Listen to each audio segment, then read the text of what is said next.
Hello there, welcome back. So this one is a pretty short video on how to write an introduction and a conclusion.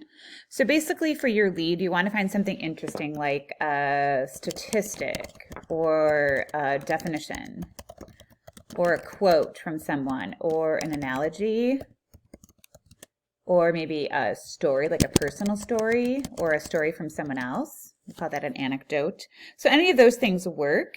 It could even be like an explanation. Maybe your topic is a little bit conflicting or difficult to understand. So you could kind of lead us in by explaining what that is.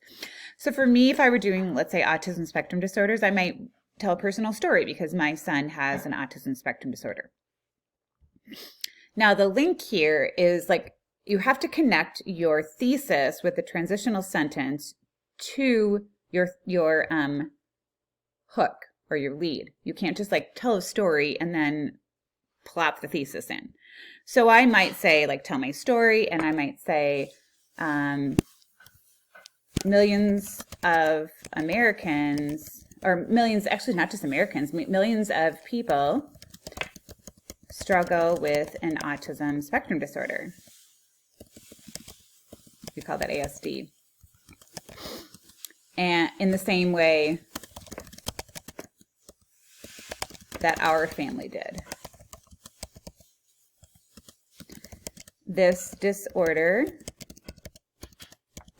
can be difficult, but there is also hope and healing. Which interventions can provide. So I'm kind of linking my story to what my thesis is, which is my thesis talks about how it can be impairing to a person's quality of life, but there can also be significant improvement with treatment methods. So I'm linking what I said here to here.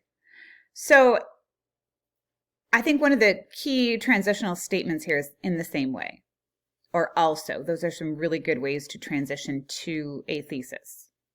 Okay, like let's say you're doing a statistic. You could say, in the same way that the U.S. Health Organization has discussed autism spectrum disorder being difficult and impairing, it can also have significant improvements through treatment methods. And then you can say what those are, and you can talk about the thesis. So it's pretty simple. Now, a conclusion is basically the opposite. You restate your thesis in a new way. So I could talk about how autism is a spectrum disorder that includes varying degrees for people, and some of the symptoms include cognitive and social impairments, but there are treatments that are available. And then I could summarize them. I could talk about behavior therapies and how early intervention is important.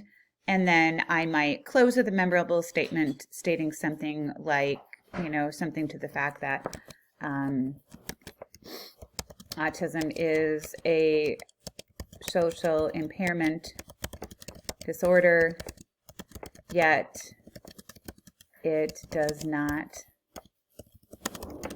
have to be a debilitating disease in which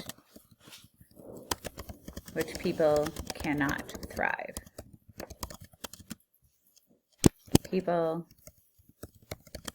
with ASD have much hope and can contribute to our society in a significant and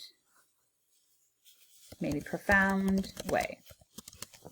So I might give a little hope at the end about how autism is something that can be healed and people can integrate, and it doesn't have to be something that becomes, a disorder that impairs them for life. Okay, hopefully that's helpful. If you need any other help, let me know. Thanks.